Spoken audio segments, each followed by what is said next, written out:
सचिन का surprise plan. Paresh Deshmukh की नई पहचान से रेणुका और रोशनी रह गईं दंग।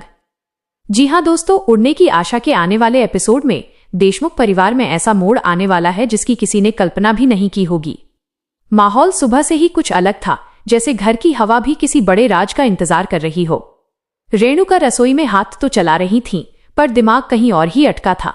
कई दिनों से उन्हें लग रहा था कि घर में कुछ न कुछ उनकी नजरों से छुपाया जा रहा है। सायली, जो हर बात शेयर करती थी, आजकल चुप रहती थी। सचिन का आना जाना भी कुछ ज्यादा गंभीर हो गया था। तेजू के चेहरे पर भी एक रहस्य तैरता नजर आता था। रेणुका जितना सोचती उतना ही उलझती जाती थी। देर रात तक सचिन का बाहर रहना, दोस्तों का आकर धीरे धीरे बातें करना, सायली का बेचैन सा चेहरा, ये सब क्या किसी बड़े कदम का इशारा था? कहीं सचिन कोई ऐसा काम तो नहीं शुरू करने वाला जिसे सुनकर घर हिल जाए?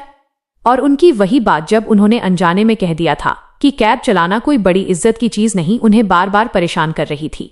सचिन की आंखों में तब जो दर्द दिखा था वो आज भी उन्हें चैन नहीं लेने दे रहा था।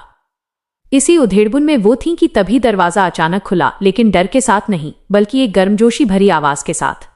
बैग कंधे पर लटकाए, चेहरे पर हल्की मुस्कान लिए परेश देशमुख घर में दाखिल हुए। उनकी एंट्री ने माहौल ही बदल दिया। तेजू सबसे पहले लपका, फिर रोशनी और आखिर में सचिन, जिसने अपने पिता को ऐसे गले लगाया मानो महीनों की सारी कमी उसी पल पूरी हो गई हो। बाबूजी, आपको देखकर आधी टेंशन ऐसे ही खत्म हो गई, सचिन ने कहा। परेश ने मुस्कुराते हुए बेटे की पीठ थपथपाई।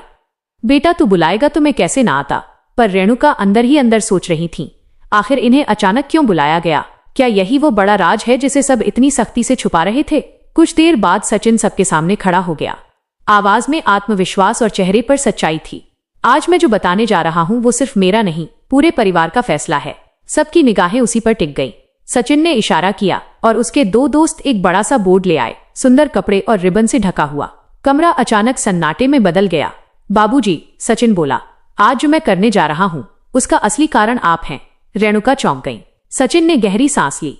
जिस दिन मां ने कहा था कि कैब चलाने में खास इज्जत नहीं, उस दिन अंदर से मुझे बहुत ठेस पहुंची। उसी रात मैंने ठान लिया था कि मैं अपने काम को छोटा नहीं मानूंगा, बल्कि उसे इतना आगे ले जाऊंगा कि लोग मुझे नहीं, मेरे काम को पहचाने। और मैं चाहता हूं कि वो पहचान मेरे नहीं, आपके नाम से हो। रेणुका का चेहरा बदलता रहा, हैरानी, दुख और फिर धीरे धीरे एक अजीब सा एहसास। सचिन ने कपड़ा हटाया। परेश ड्राइविंग एकेडमी कमरा कुछ सेकंड के लिए बिल्कुल शांत।